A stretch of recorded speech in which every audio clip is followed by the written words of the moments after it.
यीशु मसीह के अजीम और जलाली नाम में आप सबकी सलामती चाहता हूँ। सबसे पहले मैं अपने खुदावंद का, अपने बादशाह का शुक्रिया अदा करता हूँ अपने लिए और आपके लिए जिसने हमें जिंदगी बख्शी। जैसे कि आपको पता है कि कोरोना की वजह से बहुत सारे लोग आज हमारे साथ नहीं हैं, पर ये खुदा का फजल, खुदा की रहमत, खुदा का रहम है जो हम पर है और हम जिंदा हैं। हम अपने किसी कामों, अपनी रास्तबाजी के सबब से नहीं है, बल्कि उसके फजल से है। हालेलुया, यानी से आमीन, हालेलुया। तो उसके बाद मैं खुदा के खादम का, लीडरशिप टीम का और सबका शुक्रिया अदा करता हूँ और खूबसूरत बुके के लिए, फूलों के लिए भी इंतहाई मैं आपका शुक्रगुजार हूँ। 2-3 साल पहले खुदा ने मुझे मौका दिया था यहाँ पर आने का, खुदा की खिदमत करने के लिए। तो खुदा ने मुझे एक फिर मौका दिया है कि आप लोगों के दरमियान खुदा के कलाम को पेश कर सकूं। तो आज जो खुदा ने मुझे टॉपिक, जो मज़मून दिया है, वो है बेखबर। सब बोले बेखबर। हाँ, मेरे साथ खुदा के कलाम में से देखेंगे, एक हवाला निकालिएगा मेरे साथ। अमाल की किताब और उसका 5वां बाब और उसकी 7वें ऐसे में खुदा के कलाम से पढ़ूंगा। वैसे ही तो आप सारी स्टोरी से वाकिफ हैं। तो कलाम मुक़द्दस में लिखा है, और करीबन 3 घंटे गुजर जाने के बाद उसकी बीवी इस माजरे से बेखबर अंदर आई। आज हमारा मज़मून क्या है? बेखबर। उसकी बीवी इस माजरे से बेखबर अंदर आई। पतरस ने उससे कहा, मुझे बता तो, क्या तुमने इतने ही को जमीन बेची थी? उसने कहा, हाँ, इतने ही को। ये हननिया और सफीरा ने वादा किया था कि हम जितने की जमीन बेचेंगे और वह पैसा लेकर खुदा के रसूलों के पास, खुदा के खादमों के पास आएंगे।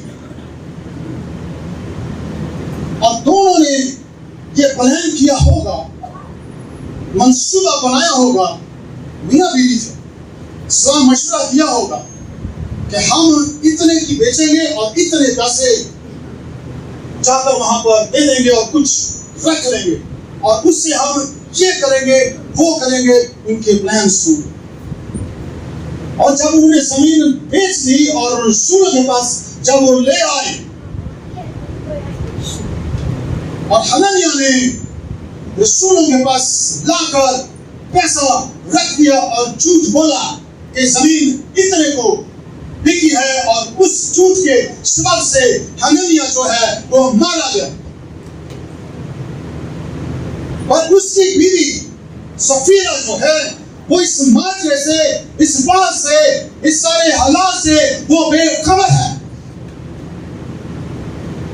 अगर वो इन सारी बातों से वाकिफ होती, जानती, बाखबर होती, तो शायद वो अपना माइंड चेंज कर लेती।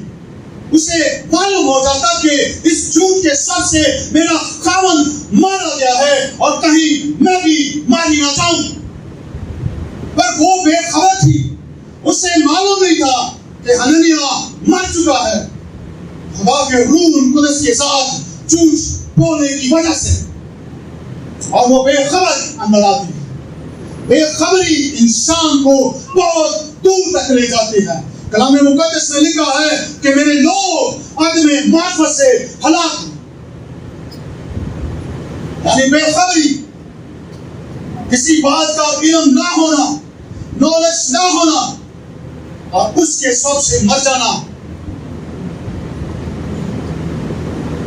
ये बेखबरी सफीरा को ले डूबी और वो बेखबरी के सबब से मर गई। अगर हम 6वां बाब जरा देखें तो वहां पर हम देखते हैं 6वां बाब उसकी 5 से लेकर 7 आता है, फिर 13 से लेकर 14 आता है। तो खुदा ने जब देखा और खुदावन ने देखा कि ज़मीन पर इंसान की बदी बहुत बढ़ गई और उसने दिल के तस्वर और ख्यालात सदा बुरे ही होते हैं, तब खुदा जमीन पर इंसान को पैदा करने से मलूल हुआ और दिल में गम किया, और खुदा ने कहा कि मैं इंसान को जिसे मैंने पैदा किया रोए जमीन पर से मिटा डालूंगा। अगर 13 देखें तो वहां पर लिखा खुदा ने नूह से कहा तमाम बशर का खात्मा मेरे सामने आ पहुंचा है, क्योंकि उनके सब से जमीन जुल्म से भर गई है। सो देख मैं जमीन समेत उनको हलाक करूंगा।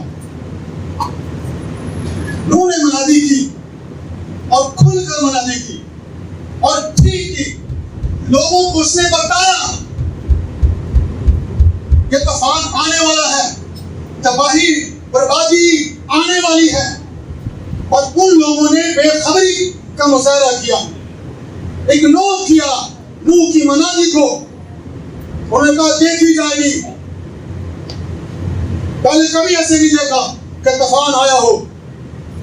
ये लोग बेखबर थे इस बड़ी तबाही और बर्बादी से, पर नूह खुदा का जो बंदा राज़बाज़ है वो बाखबर था, उसे मालूम था, वो जानता था, उसे पता था कि तूफान आने वाला है, तबाही आने वाली है, बर्बादी आने वाली है, पर वो लोग बेखबर थे इस बात से। अगर से खुदा के बंदा ने उन्हें बाखबर किया, बताया, मनादी की, तो उसके बावजूद इन स्पाइट ऑफ दैट उन्होंने बेखबरी का मुजाहरा किया और अपनी बेखबरी के सब से सब के सब मर गए। नूह जो खुदा का था वो बेखबर नहीं था, वो जानता था कि क्या होने वाला है, इसलिए वो कश्ती बना रहा था, क्योंकि जानता था कि क्या होने वाला है। अगर हम कज़ात जरा देखें, कज़ात की किताब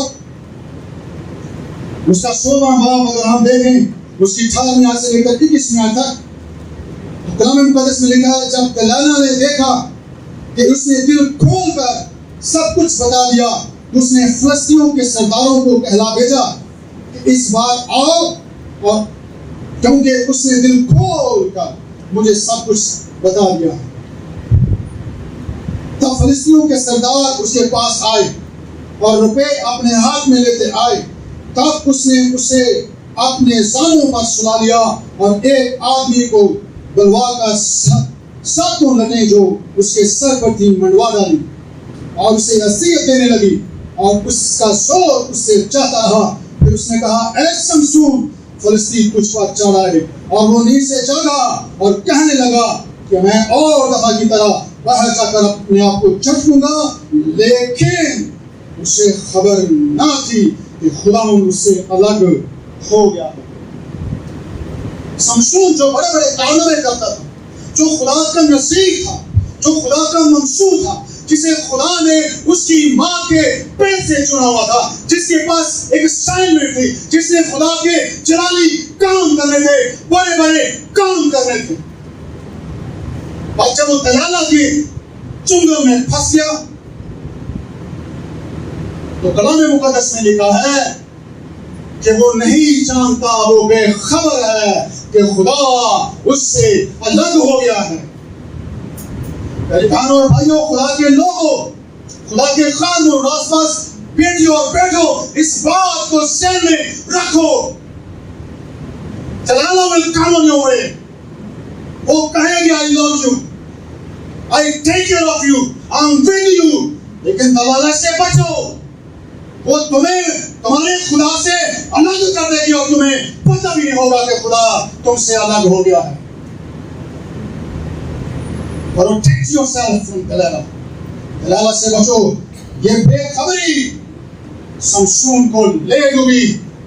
शमशून एक स्वार्थी शख्स था, और जब खुदा उससे अलग हो गया तो फिर वो कुछ भी ना था। आंखें उसकी निकल गई हैं, वो कैद की हालत में है, बेखबरी है जो उसे ले डूबी। सफीरा बेखबरी की वजह से मर गई। नूह के ज़माने के लोग बेखबरी के सबब से मर गए। शमशून बेखबर है कि खुदा उससे अलग हो गया है।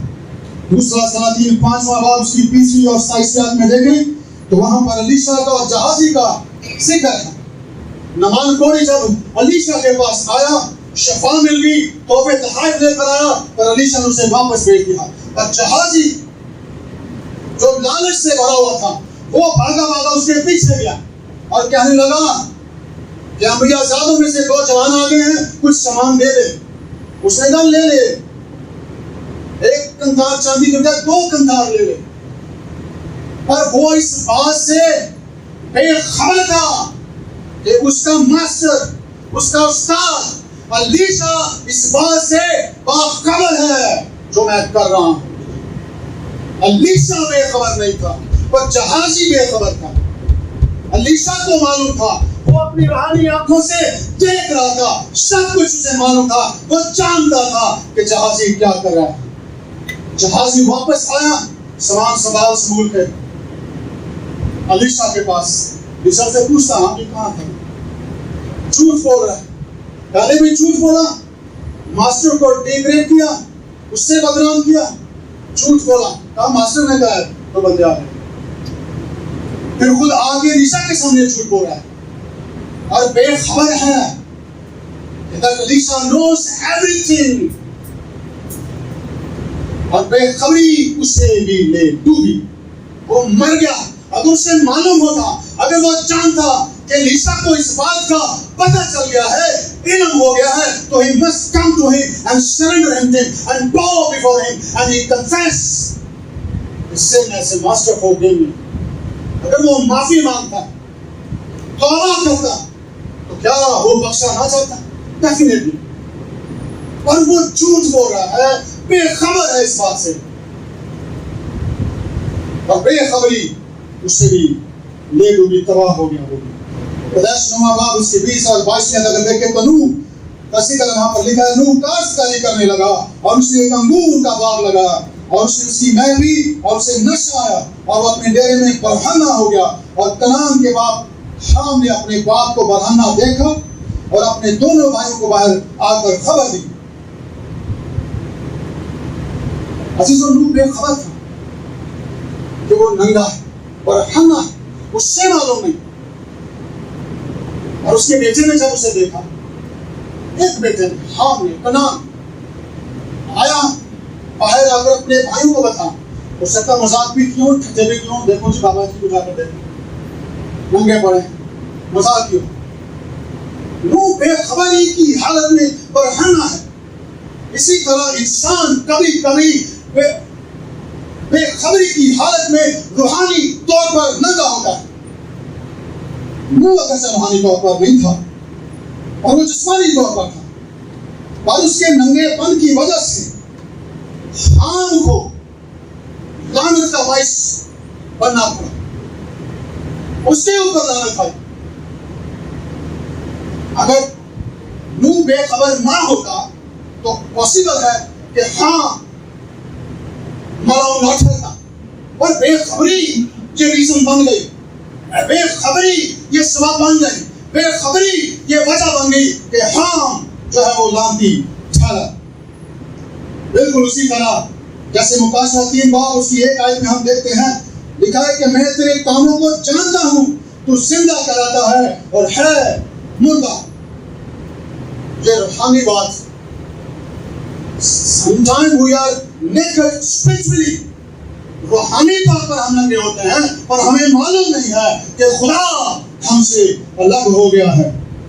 मुकाशवा 3 बाब उसकी 17 और 18 में लिखा है, क्योंकि तू कहता है मैं दौलतमंद हूँ, मालदार बन गया हूँ, किसी चीज का मोहताज नहीं, और ये नहीं जानता कि तू कम वक्त और खबर और गरीब और अंधा और नंगा है।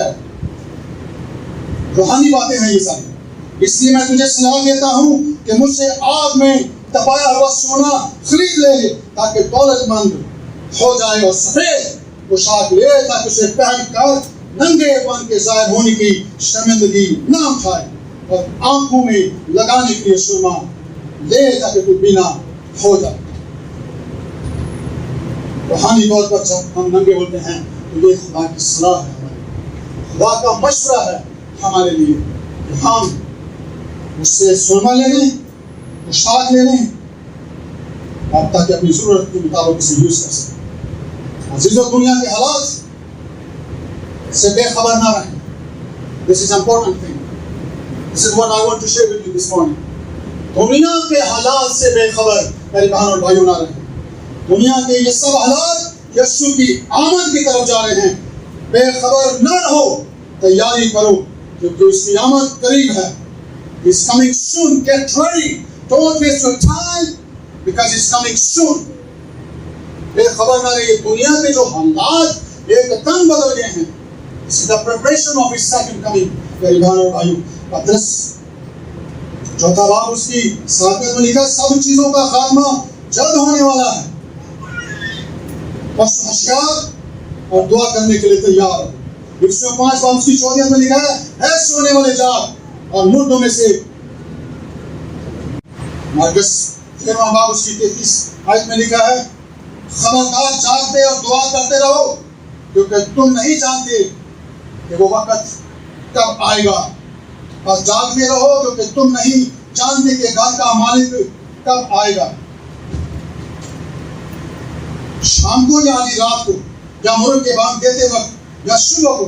ऐसा न हो कि अचानक आकर वो तुमको सोते पाए, और जो कुछ मैं तुमसे कहता हूँ वो सब से कहता हूँ।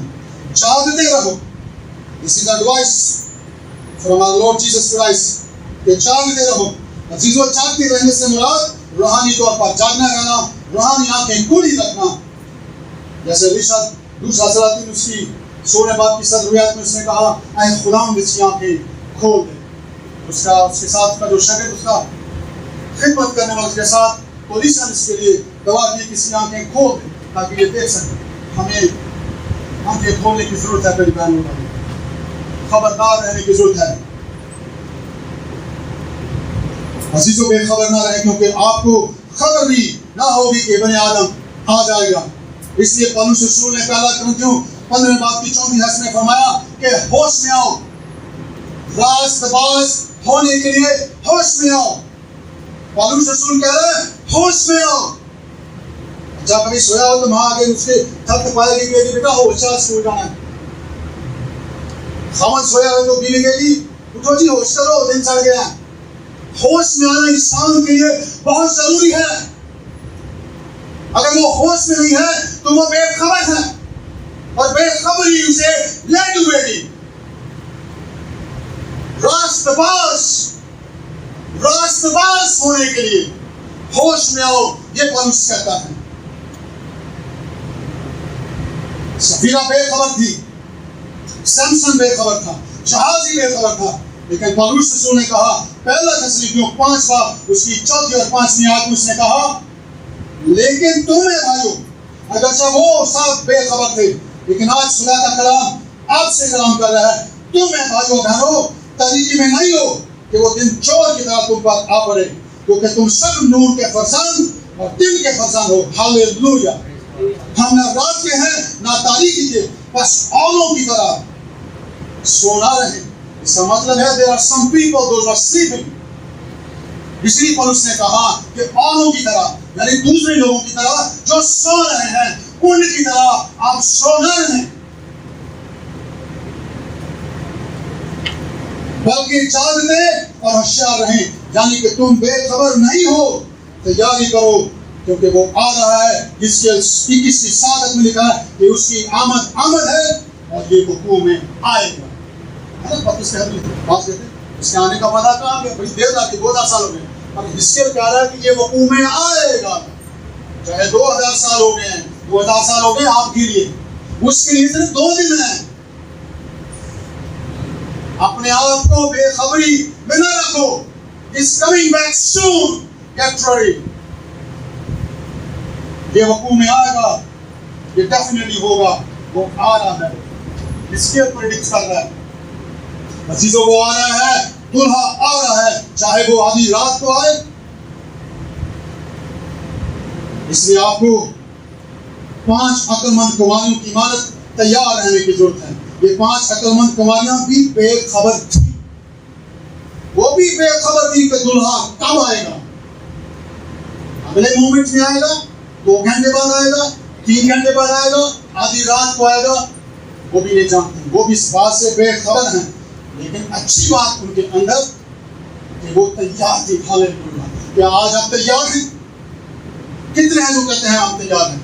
Praise God. हाथ उठाएं। नहीं तैयार तो फिर तैयार हो जाएं। Be brave. दुल्हा किसी भी वक्त आ सकता है मेरे बहनों और भाइयों। वो तैयार थी, वो इंतजार कर रही थी। जिसको उसका इंतजार करो क्योंकि वो आ रहा है।